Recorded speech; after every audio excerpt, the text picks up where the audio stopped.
अल्लाह आपका भला करे, रोज जाया करो, मेरी बेटी से कहा करो मुझे ये पानी के छांटे मारे। जितने देर वो पानी के छांटे मारती रही उतनी देर मेरी जिस्म में जो आग लगी हुई थी वो ठंडी हो गई। और से सुनना और उसे अपने जहन में बिठाना और हमेशा इसे अपने दिल में रखना और इस पर अमल करना। हजरत हसन बसरी रहमतुल्लाह अलैह, एक रिवायत में आता है कि एक सहाबी के पोते हैं, एक रिवायत में आता है कि सहाबी के बेटे हैं। बहरहाल उस दौर के बड़े मुफक्किर, बड़े इल्म वाले, बड़े बुजुर्ग औलिया किराम में से गिने जाते हैं हजरत हसन बसरी रहमतुल्लाह अलैह।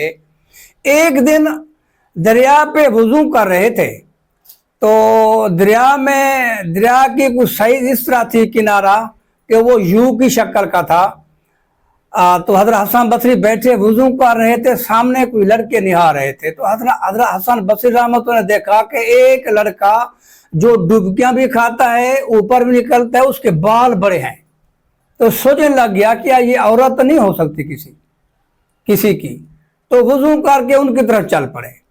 जब वहां जाके देखा तो पूछा, मेरे भाइयों, मेरे बेटो, अस्सलाम वालेकुम व रहमतुल्लाह, क्या ये बड़े बालों वाली कोई लड़की तो नहीं?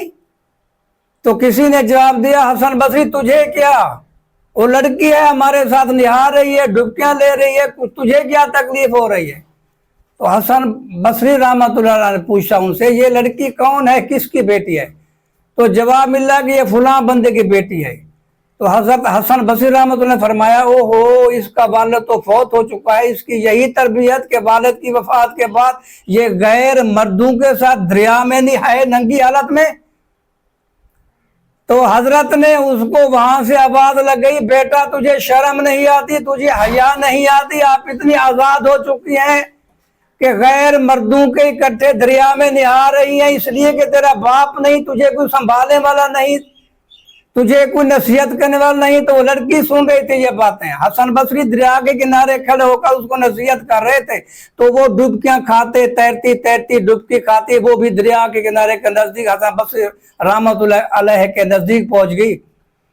जो ही नजदीक पहुंची कुछ कदम के फासले पर, तो बसरी ने पूछा, बेटा कभी आपने अपने बाप को फायदा दरूद भी दिया कि नहीं, या इसी हालत में जिंदगी गुजार रही हो गैर मर्दों के साथ? तो वो लड़की जिस हालत में थी उसी हालत में, नंगी हालत में उठकर खड़ी होगी और कहती है, बसरी मेरे पास क्या है जो मैं अपने बाप को फायदा दरूद दूं?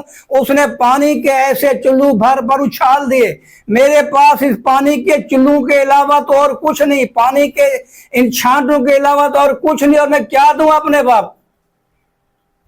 तो बसरी रहमतुल्लाह अलैह बड़े मायूस हालत में वापस लौटे। रात को ख्वाब में देखा उस लड़की का वालिद हजरत हसन बसरी रहमतुल्लाह के ख्वाब में आया। कहता है, बसरी अल्लाह आपका भला करे, रोज जाया करो, मेरी बेटी से कहा करो मुझे ये पानी के छांटे मारे। जितने देर वो पानी के छांटे मारती रही उतनी देर मेरी जिस्म में जो आग लगी हुई थी वो ठंडी हो गई उन कतरों से, पानी के छांटों से।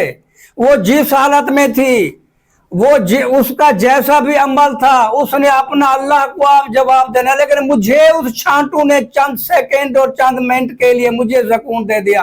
खुदा के लिए बसरी जाया करो, मेरी बेटी से कहा करो। तो मेरे भाइयों, मैं आप लोगों से रिक्वेस्ट करता हूं, जो अल्लाह को प्यारे हो चुके हैं, दोस्त अहबाब, घर वाले, बहन भाई, माँ बाप, दादा दादी, नाना नानी, तो उनके लिए खुदा के लिए ये सवाब भेजा करो। ये सवाब मिलता है उन लोगों को, उनका दारे अमल खत्म हो चुका है, वो आलम बरज़ख में पहुंच चुके हैं, हम लोग दारे अमर में हैं। हमारा हक और फर्ज बनता है कि हम उनके लिए कुछ भेजें, नफली पढ़कर भेजें, तिलावत कर कर भेजें, किसी को गिलास पानी के पिलाया वो सवाब भेजें, किसी को खाना खिलाया वो सवाब भेजें, रास्ते से कोई कांटा हटाया, रोड़ा अटकाया वो सवाब भेजें। जितना कर सकते हो, ये हम जिंदा लोगों का हक है। मेरे भाइयों, ये बिल्कुल सुस्ती ना किया करें। कम अज कम अपने उन लोगों के लिए जो यहाँ दुनिया से रुखसत हो चुके हैं, ये हमारा हक और फर्ज है जिंदा लोगों का, जरूर उनके लिए फायदा दरूद करें। ये उनको मिलता है, ये काफी जगहों पे रिवायत मिलती है इसकी।